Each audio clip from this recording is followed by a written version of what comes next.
Hello there guys and welcome back to the channel. Today I have a little bit of an experimental video for you, as I'm going to be using clips from two different games to basically make one video. Now, I would like to hear your guys' opinions on this, because this would be a, well, less frustrating way of recording, because normally I have quite high standards in terms of what kind of games I do and do not feature, because for me personally, I would need to have around 4 to 5 air kills for an air battle, and around roughly the same thing for a ground battle, because otherwise I just don't really think it would be very enjoyable for you guys to watch. Now, while I was rambling on about the new video style that I'm going to be trying with this video, and who knows, maybe in the future if you guys actually like it, I have managed to get myself 2 kills. Now, as you probably saw at the very start, this was quite the furball that I got myself in initially. Now, what I'm doing here is I'm just trying to evade the Hellcat, because I had a lot more energy and he was just trying to stall up after me, and it's just not really going to work out for him, nor is it for this Corsair, who's blazing all of his guns at me and therefore slowing his plane down even more, and he's just going to stall out right in front of me, so that is just a very easy kill. Now, while that was happening, the Hellcat is on my 6, and if there's one thing that I know about the Hellcat is the fact that it is quite fast, and it has good energy retention, and it turns quite fast. But in comes a P63 A10 to join the party, which is bad news for me, because now I have 2 people on me, basically. Or at least, that's what I think. For some reason, the Corsair actually broke off from this engagement, so I have the P63 all to my own. Now, what I'm doing here is I'm basically forcing him to overshoot, because he had quite a bit of energy in the initial fight. Now he turns to the right, which is quite a bad decision on his end, because it gives your enemy the full wingspan and fuselage of your plane to shoot at, which is, well, something you really want to avoid. You want to make your plane as small as possible in that certain situation. Now, I did hit him a couple of times. It looks like he's losing some oil and some water coolant. Now, while I looked behind me a little bit before, I noticed that the Hellcat was coming back to assist the P63. And at this point, I also have relatively limited ammo. And one thing that I was actually really quite surprised about when I was playing this game is how that P63 is not dead yet. I mean, granted, they were not critical hits, but still, I hit him quite a few times. So he's still alive. But I'm not going to be paying too much attention to him, because I think I hit him so many times and his engine is probably toast at this point because of how many times I hit him. But now I am in a little bit of a predicament. I have very, very little ammo left. And I do notice that the I-185 on my team is trying to come towards me to try and assist me. But what I'm going to do here is I'm just going to pull the nose down and try and get as much airspeed as possible and see if the P63 can actually catch up to me.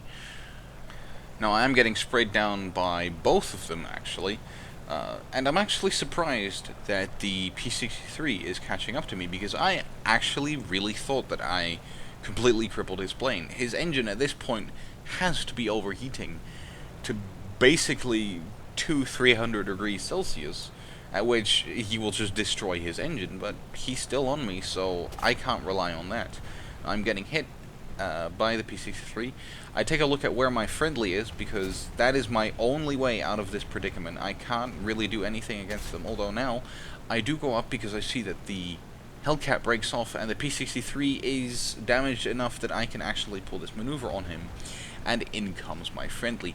At this point in the game, I was actually just a little bit pissed that he went for the really easy kill instead of the Hellcat, which was still on my 6 and still very much a threat to me. But, well, at least he took down one of them. Now, I'm just bobbing and weaving, just trying to evade this guy's shots, because at this point I still can't fight this Hellcat on my own, because he is just solid on my 6 and the Hellcat will outmaneuver me. But thankfully the I-185 does take him out, therefore we will be moving on to the second clip. Now, there is a P-47 diving on the P-39. There was also a Spitfire chasing him, but he broke off. I take some long-range shots, which I actually am quite surprised about that they hit the target, because these shots right here don't really land anywhere near. So I just dive after him. I am quite fast. The La-5 can be surprisingly fast in a dive, and I'm actually catching the P-47. I do think I actually managed to hit his engine, because he's leaking what looks like fuel and coolant. Now, I do spray a bit at him here because he is getting a little bit close to the P-39, and I want to try and save him to the best of my abilities.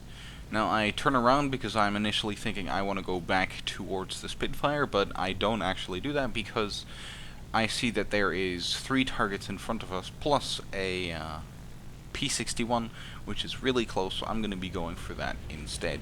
Now, I'm going to stay low because I do not want to get either in front of him or behind him. Now, the one bad thing about the P-63 is the actual lack of gun depression that it has in the back, because there's no turret in the back. Basically, with this situation right here, he can't do anything.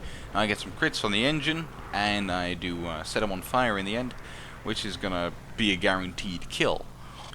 Now, I'm going to fly over towards the other furball that is over our airfield. That will take a little bit, so I will cut out a portion of the flying, but I will be back with you once the action resumes.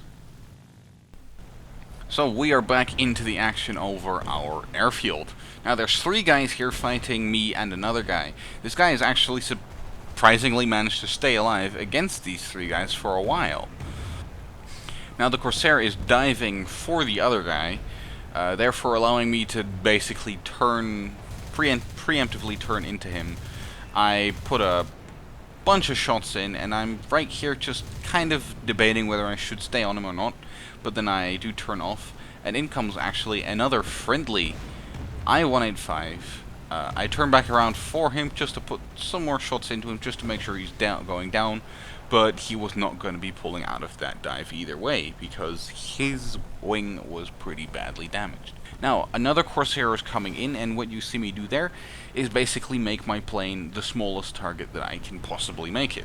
Now, I go back around for the Corsair, but the Corsair is quite fast back on me, so I'm kind of lucky not to die there, because he had guns on. He could have actually taken me out there, but he didn't, luckily for me. Now, the P-39 is stalling out right in front of us, so I'm going to put a lot of shots into him, breaking both of his wings off, and therefore granting us with another kill.